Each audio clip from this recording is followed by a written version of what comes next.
Hi, everyone. Welcome back. This is Will I Ever Be Happy? Finding Joy Amidst Depression and Anxiety. And today we have a special treat for you. This is an international expert on hypnotherapy. She helps her clients overcome anxiety, depression, trauma, PTSD, you name it. I'm so excited to have you, Miss Justine Lette. Welcome. Hi, everybody. Hi. Nice to be Thank here. you for being here. Thank you. I am so happy that you decided to join us. This is a real interesting topic on how to help people with anxiety and depression. This is great. Can you tell us a little bit about your background and what you do and how you got there? Yeah. So I'm from New Zealand, as you might see on the picture here. But so what I do in New Zealand is I run a bigger organization called Hypnosis New Zealand, and what that organization does is pretty much oversees and looks after all the hypnotherapists here. I also am an international trainer for lots of different organizations, but my specialty is trauma-informed hypnotherapy, which is using basically hypnotic techniques to help people easily move past feelings of depression, anxiety, suicide, PTSD, things like that, in a way that's really safe, really easy. And the biggest thing that I do is make sure people don't ever have to re-experience any trauma. That's my big thing. How did I get into it? I have been interested in natural therapies in the mind my whole life. But like most people's story, people tend to go into a therapy through having an experience themselves, like maybe they've had something happen to them, and the only thing that's helped them, they've become so passionate about it that they've moved forward. My story was a little bit different. I had people close to me experience some very serious stuff when they were young, and seeing people going through suicide, depression, anxiety due to just a disclaimer, different kinds of abuse and things like that. What I found was the natural, the health system or the mental health system that's set out there to help these people, it was really failing in helping people move forward. So there was assistance and backup financially there for them.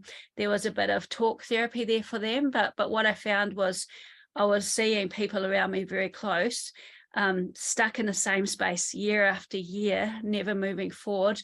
And I thought to myself, there's got to be a better way, because there are people out there that do move forward, and yet there's people that get stuck, and sit in these spaces of not feeling good.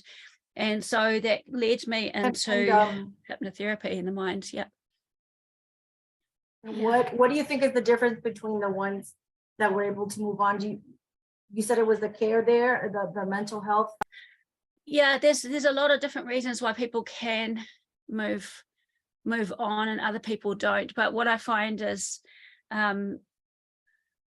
there's lots of parts into that story. There's people that I call it, people can have post-traumatic, stress disorder type things going on, anxiety, depression, and other people can get post-traumatic growth, which is there's people that have experiences that's terrible, but for some reason the mind can take that experience and they feel lucky for what they experienced, or they go out and help others and they seem to grow from trauma.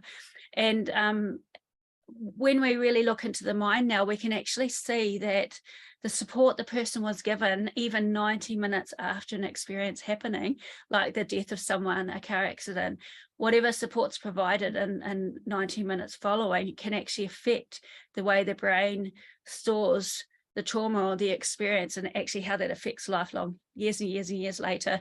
So Wow. Yeah, it's really fascinating when you get into the mind. 90 minutes right after after an event or something, a stressful situation happening. We can go into that later. There's a lot into the mind. But the more I learned on trauma, PTSD, the mind, hypnosis, and these started learning techniques that were really, really, really effective for moving people on, what happened was I started to look into why these techniques were working. How did it work? Why were some people being affected by life experiences and other people weren't? When it got onto that, so basically that's what brought me in, having people very close to me experience trauma, childhood trauma, which actually affected them in their 20s. 30s and 40s, whether it be full-on big T trauma or developmental trauma. And so, yeah, I started researching the mind, got into the counseling, psychology, hypnotherapy, trauma-informed, and then I started creating my own processes and protocols to work with people to shift things very quickly. So I teach we're at crisis centre, suicide prevention.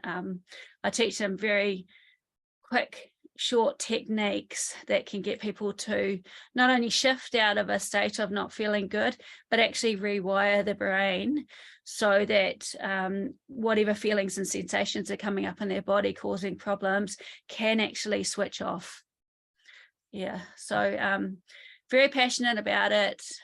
Came into it, like I said, seeing people around me struggling all of the time and wanting to actually make a difference. Yeah. The difference also, what I found was there's a lot of amazing therapies out there, talking therapies, and they do, going and talking to someone each week does, of course, always help someone, but it helps people in certain ways in the mind. And then there's other things that are happening in our mind to do with old, memories stored incorrectly in our brain. That no amount of talking and having a conversation is going to change the way we feel in the body. So when I work with people, like I said, most of my job now is training organizations. I teach internationally, I teach around the world and speak at conferences on trauma, PTSD, anxiety, what we're doing today. When I do see people myself personally, they're normally sent through mental health and they're severe anxiety, depression, so severe suicidal. So when I work with these people, they've done everything. They've done everything. They're on their medication. They've been going to counseling for years and years. They're doing everything that they're supposed to be doing. They've changed their diet, and yet they're still got these sensations and feelings coming up in their bodies that are either keeping them in bed, stopping them moving forward, stopping them getting in a relationship. So I tend to focus now on, instead of delving into the past, what's caused you to be this way, even though that's a big part of the story, there's people out there that are there to talk to people about what's happened to them. So what I tend to do now is I work on the person that's sitting right in front of me. What is going on in your body right here and right now with me when you talk about stuff in your life? And by doing that, we trigger sensations in the body. And what I can do is target any memories that are incorrectly stored in the brain.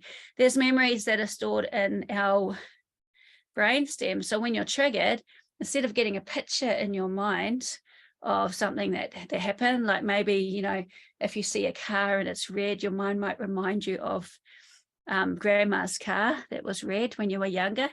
We have other memories in our mind that when they get triggered, they actually send a sensation, an uncomfortable sensation into our body, which feels like anxiety. It feels like depression. It feels like a racing heart. It feels like heaviness and grief. But all it actually is a memory.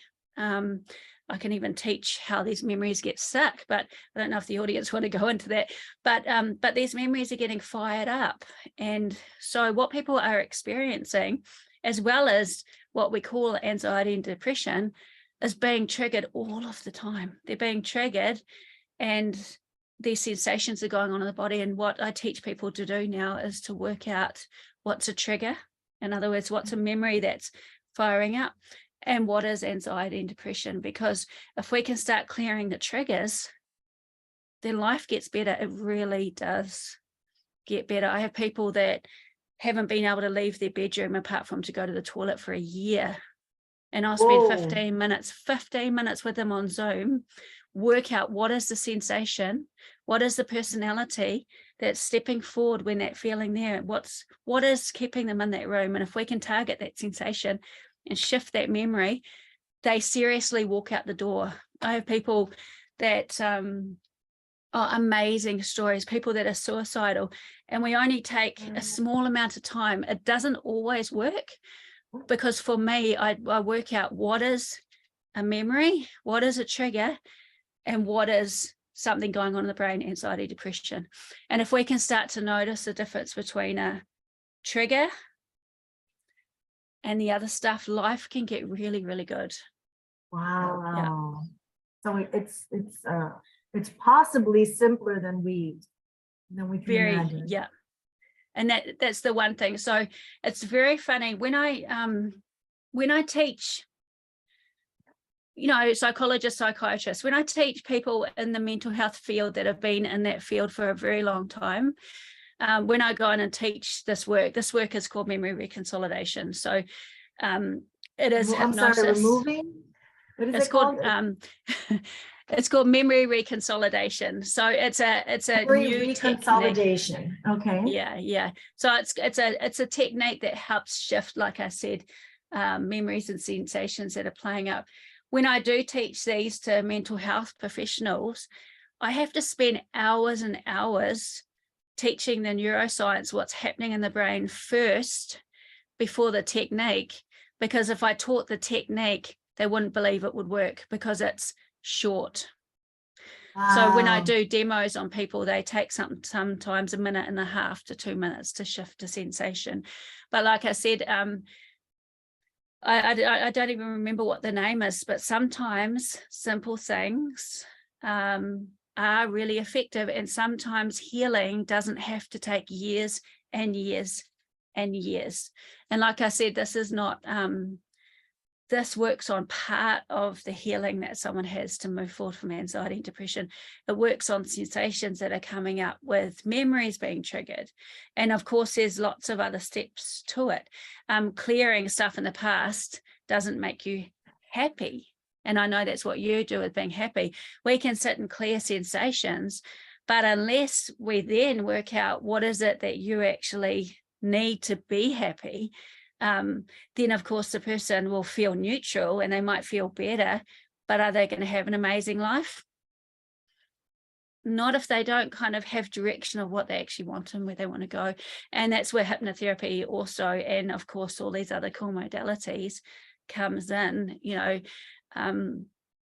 teaching them using hypnosis to go into the future to create a memory of what it is you actually want, so the mind can move towards it.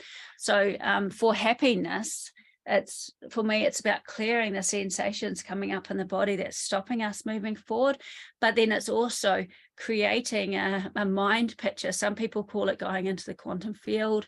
I call it just an altered state, but taking people into the future, getting them to really feel what it is they actually want. And when they feel it, and when the mind sees it and believes it, it will actually create a false memory of it happening. It has no concept of time.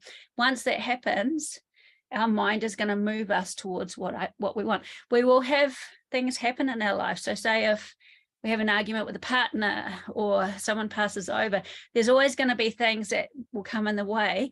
But if you can learn to go into these altered states and visualize and feel what you want, plus also shift uncomfortable sensations that are stopping you moving forward, you are going to have a good life. Even people that have suffered the most serious of abuse, they can have a good life. And it's about learning how to listen to your body here and now. So like I said, one of the reasons that people come to see me that they haven't been able to move forward is because they've been walking their story and their trauma, meaning I am what happened to me when I was young.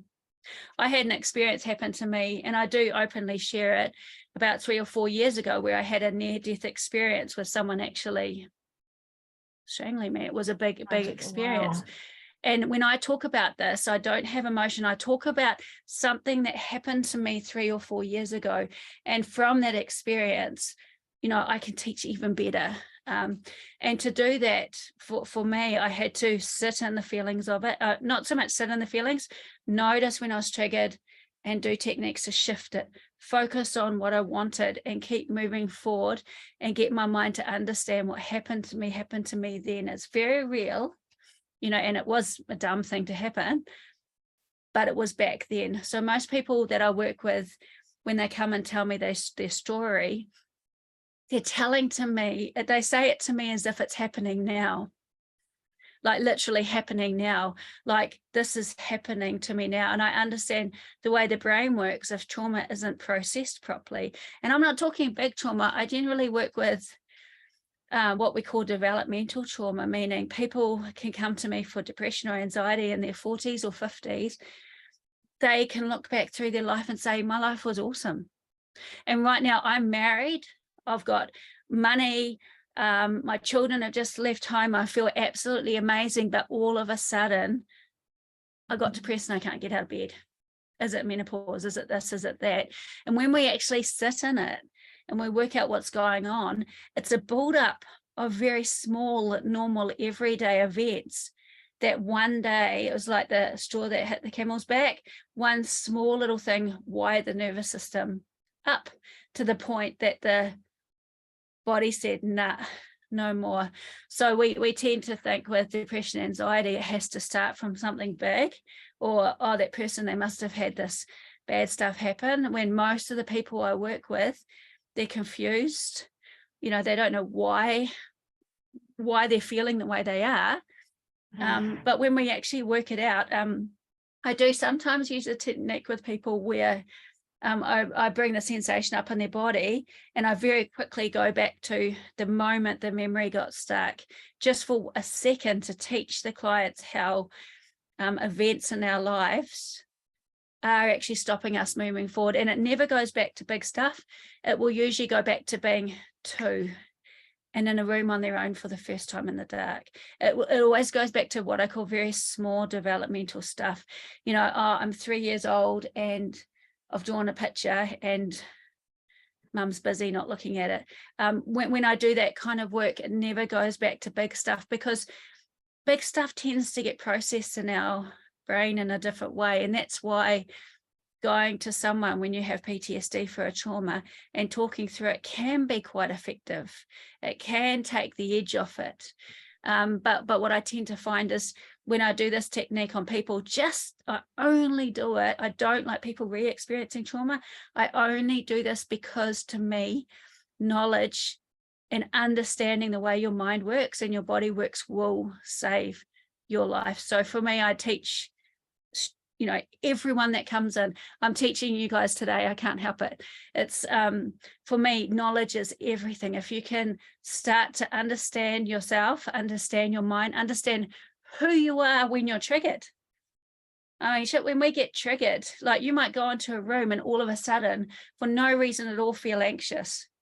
And all that's happened is your mind, your senses have sent something in the environment that's brought up a memory, an old memory, that instead of seeing a picture is sent a feeling down into your body, right?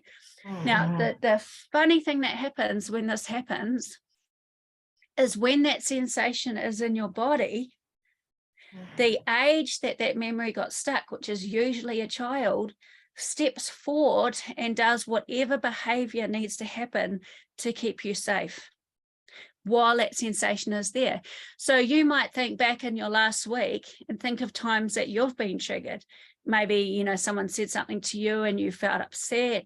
Maybe someone said something and you screamed for a moment, and then you thought, whoa, that's not me. I don't normally do that. Or maybe you're on I know there's lots of people, maybe people are trying to be healthy, and yet at nighttime a sensation comes over themselves and they find themselves in the kitchen eating biscuits and then feeling guilty. You have a camera in my kitchen. That's like everybody I talk to. But it's like, who are you when you're eating those biscuits? And a beautiful example I have of what happens to us when we're triggered is I had a woman come in her 70s for weight loss, even though, you know, she didn't need to. But she said to me, every night her husband died. So we actually worked on a grief, but her husband had died. And since then, every night in the evening, she found herself going into the kitchen, taking biscuits, going to bed, hopping in bed and eating the biscuits under the blankets, hiding from nobody in the house. Wow. Nobody was in the house. Yeah. And I hear this all the time. And then what happened was she would come back and wonder why she was doing this. So she came to me thinking, am I going crazy? Is it age? But I hear this all the time. But what we did was, when I took her back to the moment when, what came up with the feeling that took her into the kitchen, which people would assume was grief, I actually got her, when you think of going into the kitchen, where do you feel it in your body? And she said, oh, I have a feeling in my heart. And I said, close your eyes, go back to the first time you felt that. She was suddenly a 4-year-old girl, and mum and dad were arguing in the other room. And so she snuck some biscuits and hid in her room till the arguing stopped. So that's an unprocessed memory and an unprocessed personality. If you get into spirituality, it talks about soul retrieval and integration. If you talk in psychology, we talk about trauma personalities. We all have them. It's not just people with dissociative disorder. We all have these personalities that when we're triggered, they step forward and do whatever needs to happen, usually retreat, have a cry, eat food, drink alcohol. We all have these personalities that step forward. And for her, obviously her husband died, and for some reason that feeling in the house alone triggered a sensation that hadn't been triggered since she was a kid, which then the kid stepped forward, got the biscuits, took her into the room, ate, and then she came out of it back in the room again. It's like stepping forward, stepping back, and boom, she's like, am I crazy? Why am I hiding in my bed? I have a million stories I can tell you, even personal ones, and you'll probably think about them. And so I teach, mostly what I like to teach people on conferences is, who are you when you are triggered? So who are you when you wake up in the morning and you're feeling good, and then you go to get out of bed and suddenly the sensation comes over you and says, don't get out of bed, or you're useless, you can't do this. And for me, we tend to, when that happens, we tell ourselves stories. Oh, I'm only feeling like this because I'm useless, or when I was young this happened, or my husband doesn't love me anymore, or no one loves me. We try to give meaning to this feeling in our body that we have, and it stops us moving forward. You might go, I'm going to go and see my friends in town, and you park the car, you go to get out of the car, you're feeling good, and then you see the cafe, and suddenly you have a sensation come up in your body, and then your brain goes, oh, I know what this is. This is they're going to all judge me, and then you might have a childlike voice come into your head, or a childlike personality going, then they're not going to like what I wear, and it is quite teenagey. And then for some people, they move forward and get over that feeling and do it. But for most people, they can't pass it, and they sit back in the car. And then when they come back and they snap themselves back into their body, they're like, I'm 50, why can't I get out and have a coffee? I'm so useless. I need to go to the doctor. You know what I mean?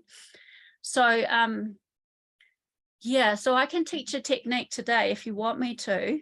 Oh, yes, so that was that going you to be the can next question. I'm notice. just like so mesmerized. Yeah, this is the in my head, I'm asking you like a bunch of questions, but you didn't hear them. I didn't want to interrupt you. I was like, and then what happened? Yeah. How did that, and how come? Yeah, but you answered most of them as I was asking them. Yeah. And like if people want to learn more about the stuff I do, there's YouTubes. I do put stuff on, because I'm telling you, it's not the answer to anxiety and depression and all those things. It's a part of the story. And if people are doing everything right, like I'm eating well and I'm taking my meds, but yet I still feel triggered, then we know that maybe this memory stuff's going on. And like I said, it's not actually that hard to shift this stuff. It can be as simple as doing a little thing that will take you a couple of minutes. That's amazing. That's just, this is just so exciting to hear. This is great. Yeah. And yes, would you care to share a simple or complex, I don't know, technique? So what I'll do now is I'll explain a little bit more about what is being triggered and what is an emotion, because the first thing to do is start to understand when we're being triggered. Right. So the difference between triggers and being emotions, because it's good to have emotions, and we are human. We're supposed to get angry, when things are annoying. So an emotion is when something happens in your environment that isn't good. So say if you went to work and your boss yelled at you because he was having a bad day and you got angry about that, fair enough. Get angry about it because it's not okay. But you might then go and have lunch with friends and you're feeling good and you think about your boss and you go, oh, he was being a dick this morning. Do you know what I mean? But you can move over it. So emotions are fine. If someone passes over, of course you're going to be sad. Of course it's a sad experience. But the difference is a sad experience for a little while, but it keeping on going and going. So with triggers, a trigger is when you walk into a room and someone looks at you and you feel a sensation. They haven't said anything. So triggers come up when there's not really an external reason for it. Do you know what I mean? So someone looks at you funny, or you walk into a room and some people say, I've just got to, there's bad energy in the room, or there must be, they try to make up stories why they're feeling that way. A trigger is, someone says something to you that's not, it might not be very good, but at the same time, it's nothing. And yet you get so hurt or you get so angry. A trigger is waking up in the morning and then suddenly, boom, being depressed and having an overwhelming sensation in your body. So a trigger comes with an actual physical sensation in the body, not a thought. It's a feeling. For some people, they say, I feel really weighed down. When I think about going back to work, I feel really weighed down. When I think about my partner, I just get this feeling in my chest. It's like a rock. I get so angry. So those are triggers, meaning something in the environment, they've sensed something or they've thought something and it's sent a feeling down the nervous system and fired the person up. And it's usually something that continually happens. Like every time when I think about doing an exam, the sensation comes up in my body. Every time I think about driving, I'll give you an example of someone I worked with the other day. So I worked with someone that hasn't been able to drive for years, and they've been doing so much work with therapists on breathing, on all of this kind of stuff, but they still couldn't get in the car, right? And so when we had a session together, and this person was a very educated person, the minute they got on, I said, when was the last time, when do you want to drive? Oh, tomorrow. Okay. So when you think about driving, where do you feel it in your body? And she's like, it's here. And I said, close your eyes, pull it out. Bring in a loving feeling, which is just changing the way the brain represents that feeling. She opened her eyes and I jokingly said, have you got keys? Have you got a car on your property and do you have keys? And she said, yep. I said, go for a drive. Now, I didn't expect her to do it. I was joking. Like I was just having a bit of fun because I laugh with my clients. She did. And I sat there for 20 minutes going, should I turn the Zoom off? It was just a bit of, it was just a bit of joke as in, how do you feel now? Would you go for a drive? But she took me literally and went for a drive and came back laughing. Now she's worked with people, and that was PTSD for driving that actually started with a situation, but we cleared the sensation. So her mind was in the right place. She wanted to drive consciously. She had motivation to drive. The only thing that was stopping her was a sensation. And that sensation couldn't be sorted out through mind stuff, through cognitive stuff, because it wasn't a belief. It wasn't a limiting belief. It wasn't an idea. It wasn't a conscious thing. It was just a memory that was being triggered when she thought about driving. So when we are triggered, what happens is our front part of our brain, our frontal lobe or neocortex or whatever you want to call it, that actually shuts down for a moment and our brain stem fires up. And now when you think about the front part of our brain, that's our logical thinking, that's our decision making, that's our ability to click our fingers and do all these awesome techniques that we're taught. That goes offline while that sensation is in our body. So just imagine at that point. Exactly, yeah, and you're going to do whatever you do. For some people, I know when I was younger, I remember I had a partner that was a little bit dodgy, and it got to the point that A little bit. Head just a little, very dodgy. But every time can you tell us what dodgy? What do you mean? Liked messaging other women and stuff in a relationship. Oh, So the things that make us wound up. But dodgy, got it. Yeah, that kind of dodgy. But what I found was the person only needed to turn the phone over, so you couldn't see it. And the minute the phone was the opposite way on the table, I would turn into this like crazy thing for about a minute. I could control it, but it was like, and it was like, who the hell am I? And of course that triggered back to something being in my teens, but I hadn't been in that experience before. So I hadn't had that sensation triggered before. But in that moment, I had even with all the knowledge I have now in the brain, when I was triggered, it wasn't until my brain came back online did I have any control of myself. The best I could do was teach myself to notice when I was being triggered so I could get back into my body quicker. Or if I can, get out of the room and sort out this feeling so I don't have it again. So I think where I was going with that is, with all of these amazing techniques we learn, in the moment of being triggered, because that part of our brain, that part that tells us what to do is offline, and generally a younger personality from the past has stepped forward and saying, hey, I'm just going to do something right now just to get us out of the situation that I don't like, which might be crying and backing away or screaming or not walking into a building or keeping you in bed, whatever that personality does. So that's why and when you underwent that phone issue, were you already a hypnotherapist or not yet? I definitely was a hypnotherapist, but the stuff that I know about the mind now and trauma, I was doing it myself organically in the clinic, but I didn't understand how memories were processed and how things happen in the brain.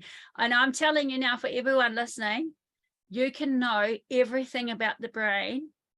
Like if you see my list of training I've done, I'm an obsessive learner.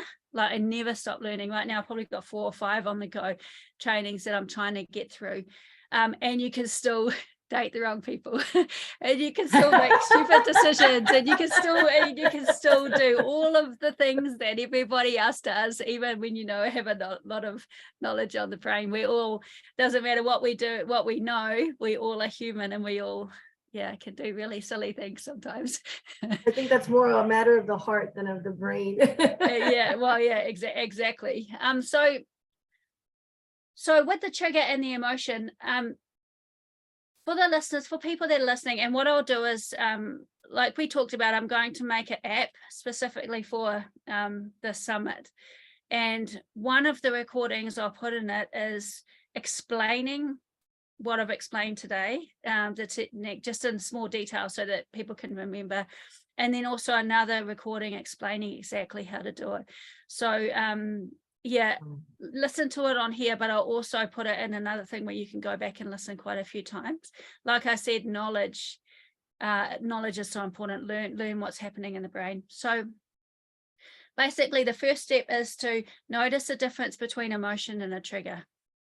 Notice what's happening. So notice what's happening in your body. So if you come home and say your partner looks at you and you suddenly feel sad or insecure or angry, or sometimes it's good to do it with partners because you can get triggers from them. But if you feel a sensation in your body, notice, ask yourself, is what I'm feeling actually relative to what's going on? Like, has this person text something that day, or has a massive fight happened, or is it just I have a sensation come up in my body when I looked at that person? Now, if it is a trigger, notice where it is sitting in your body, because it will be sitting in your body. It'll be somewhere. So for me, when I'm triggered, I can do it with my eyes open now. But say if I'm watching a TV program or a song comes on, or if I'm in town or if recently I had my daughter who's 13 say something to me that wasn't very nice, and I don't get triggered often anymore, but she got me, and instantly I felt like a teenage girl looking at a teenage girl. I knew that a personality, I could even see in my head, a young hurt girl had stepped forward, and I was like, whoa. So what I instantly did was I noticed where it was in my body, and it was in my heart. And so when I noticed it was in my heart, like my daughter knows now that if I'm triggered, I'm going to sort it out, and I teach her to do it as well. I'm not going to let this stuff sit in my body. So what I did instantly was I noticed where it was, pulled it out, looked at it. Can't even remember what the shape was. I'm not visual, so I just have a sense, throw it away. I don't want that feeling anymore. And then I closed my eyes and I brought in a beautiful, loving feeling. The easiest thing to do, unless your daughter that's triggered you, is to picture the face of someone that you love. Now, it sounds like a very simple thing. In other words, you get triggered, close your eyes, notice where you feel it in your body, dissociate, pull the feeling out, give it an object if you want, doesn't matter, get rid of it, see it disappear, and then bring a loving feeling into your mind. So simple. And then open your eyes and try as hard as you can to feel it or to trigger it, and it won't be there. If the memory has shifted out of the brainstem, it's a 4-hour journey for that memory to be put where it's supposed to go. If it's moved, you won't be able to feel that feeling ever again in your body. So what did you say? I'm sorry, about the 4 hours? So when we have a memory that's playing up, so when my daughter triggered me and I had a sensation in my body, what actually happened was a memory. My brain noticed something she said and it triggered a memory, but that memory wasn't stored in a place in my brain that I had access to. It was stored in my feeling part of my brain. So instead of my brain going, I remember when a girl said this to me when I was 13, instead of that, my body went, pain, hurt, do you know? And so when we open up the memory, so this is memory reconsolidation.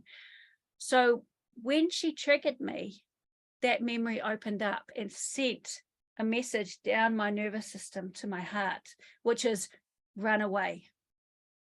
Danger, danger, run away. The situation is not safe.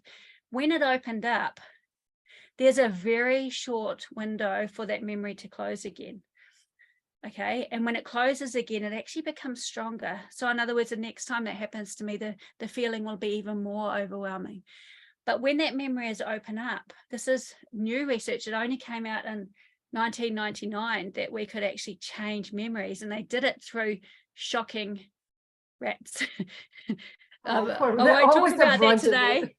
I know, but I won't talk about, like, if people want to hear that, it will be on one of my Zooms. But yeah, so the memory is opened, and when that memory is opened, there's a very short window where the memory will close and become stronger and be an even stronger feeling or sensation, or that memory will be changed into a positive. And if we can get that memory to believe that it's not safe anymore, it will move out of the brain, which will take away that feeling in our body forever. So the technique I taught you was when you're triggered, notice where you feel it in your body, pull it out of your body, only because it's easier for the mind to believe it's gone if we give a imaginative picture of it going. Okay, but this has to be done very quickly, and then we need to get the mind to fire up a positive feeling. It can be a loving feeling. Loving's that it fires up the most neurons in the brain, love. And so for me, it's very quickly picturing someone I love, picturing something I like to do as quickly while that memory is open. Now, what do we normally do when a trauma memory is open? We do whatever needs to be done to get away, meaning we get triggered, we go, rah, we walk away feeling bad, we tell our story. And so every time it happens, we do the same thing. So what I'm saying now is when you get triggered, you've only got like 90 seconds. I know I talk about this 90 second thing quite a lot, but we've got about a 90-second window when we're triggered, if we can notice we are, and we can switch our brain into a different feeling, like a loving one, then our mind will go, okay, this memory has changed. It's not unsafe anymore. So we're going to move it on. And Excuse me. Made me like I sneeze. said, don't know. it's instant. I had a girl the other day at a riding school lesson, and she fell off. But when she got back on her horse, she was freaking out. Like it was not related to that horse fall. She was in total like freak out, overwhelm. And I did ask the mum permission. I said, can I just do something for a second? And I went up to the girl, and she has shocked me even coming over. And I said, close your eyes for a minute. Where do you feel it? She's like, it's all over my body. I said, pull it out. What does it look like? And kids come up with amazing things. Like I've had a kid tell me it looks like a sink full of water. I'm like, sweet, pull the plug out. But anyway, she gave me this funny story. Now, when I said to her, throw it away, she's like, I'm not throwing it away, being a teenager. And I was like, so I knew I only had the smallest amount of time left to change this memory. So instead of bothering doing what I normally do, I just said to her very quickly, when was the last time you laughed? She's like, what? I said, when was the last time you laughed? Tell me something really funny. She goes, oh, it was on the bus the other day. She said these girls were being really naughty, and she burst out laughing. And I knew that I got it because I looked at her. The feeling was gone. And then I said to her, tell me, what happened to that feeling? She's like, what feeling? I said, the one you had a second ago, you were crying. And she's like, oh, it's gone. And she went off and jumped 3 times. It was instant. Instant. So you also give horse riding lessons or no? No, but I do have 7 here at home. No, this is my daughter having doing pony club, but I live rurally. Luckily, I only work online, so I live out of town. I have the horses Oh, it was here on like Zoom. this. Yeah. So with that girl, I was out doing a riding lesson with watching my daughter having a lesson.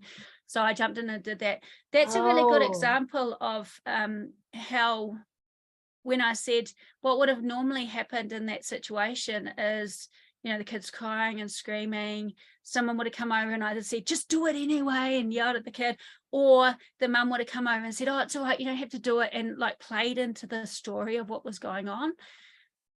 But with me, that doesn't help people, even though we're trained to listen and we're trained to be supportive for that person. This is why it's very hard when I teach social workers and counselors and stuff, because we're trained to listen and let people tell their stories. But what I tend to do is, if I see that a person's actually triggered, it's very telling me your story and adult to adult and having a conversation is one thing. But when someone's telling me their story and suddenly they're switched and I'm talking to a child and I can tell by what they're saying and what they're doing, I know that this personality or this memory that's come forward, we need to switch it. And sometimes the way I do it is just by, honestly, if I'm with people and I'm not in therapy and they're starting to do it with me, and I know that a week before they were on a boat having a great old time, when that personality comes through and they're starting to tell me a story and they're childlike, I'll say, what happened to you on that boat again? And they'll flick and it'll be back to them again. And I say, oh, it's hilarious.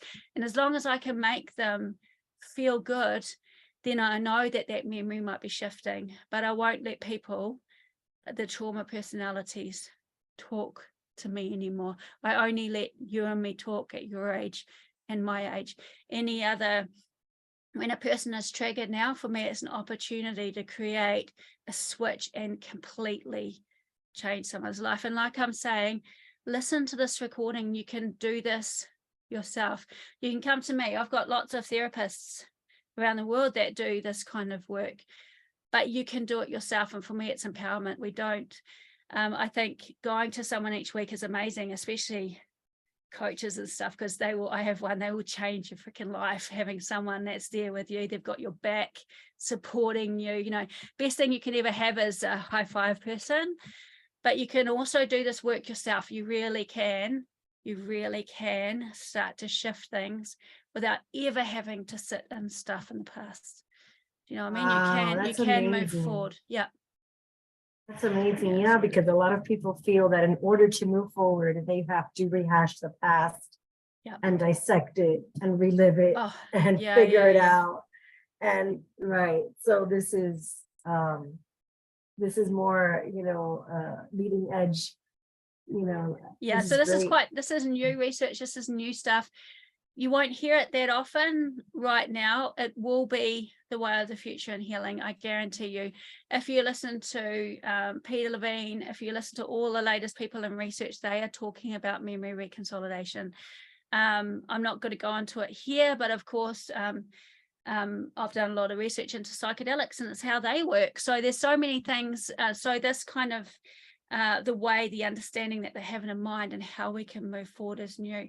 Going into hypnotherapy, like I said before, clear triggers, clear triggers, integrate these parts of you that are playing up, but then get really clear on what you want. Close your eyes, go into the future and be there and feel it. Feel it. They did this beautiful research where they were trying to straighten DNA using thought. Most people will know this. It might be Greg Braden, might be HeartMath that did it. And they were trying to straighten DNA, right?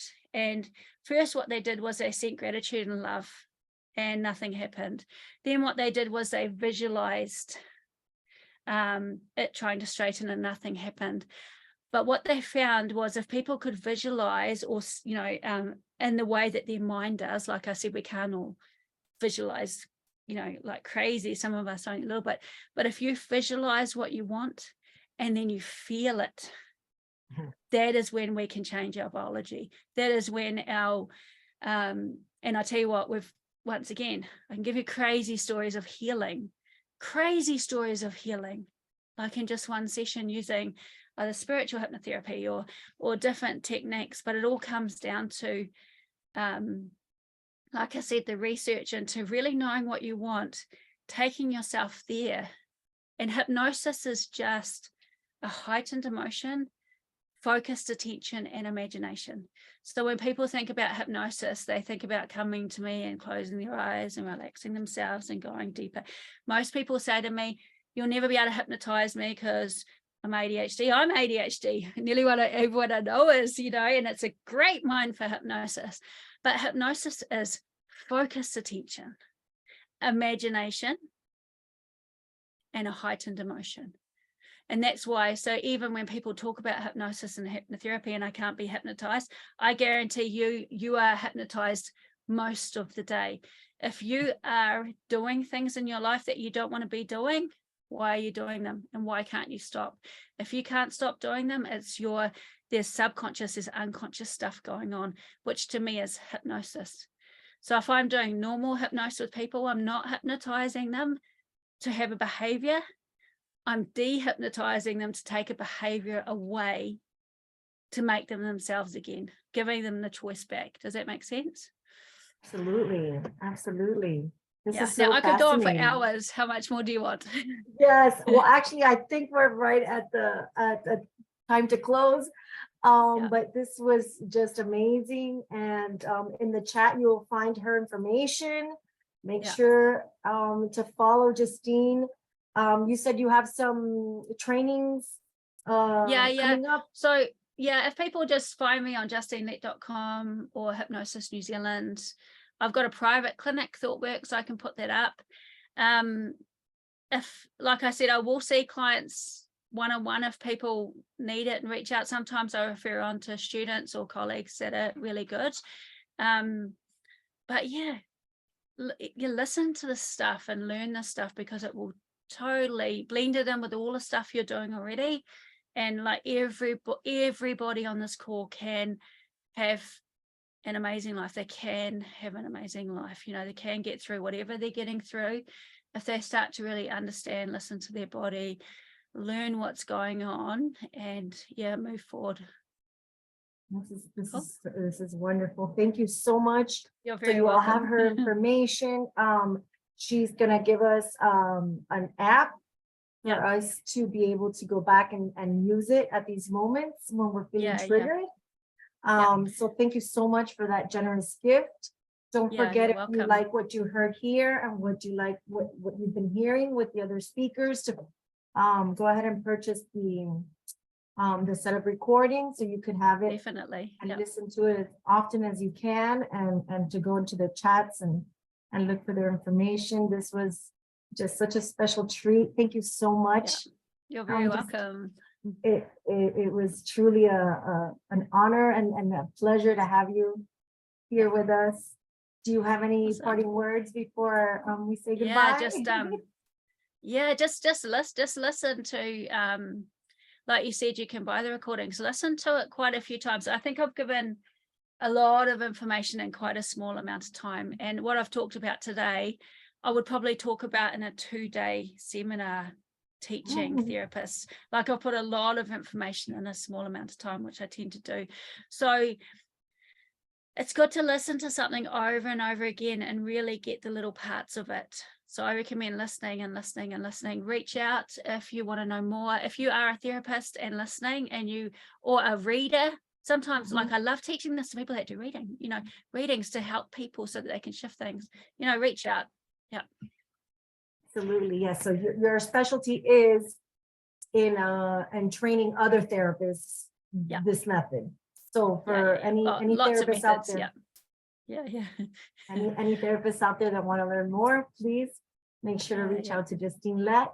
And once again, thank you so much for your time and for being here and for all your amazing knowledge. Thank you so much. You're very welcome. Have a great day. Thanks, everyone.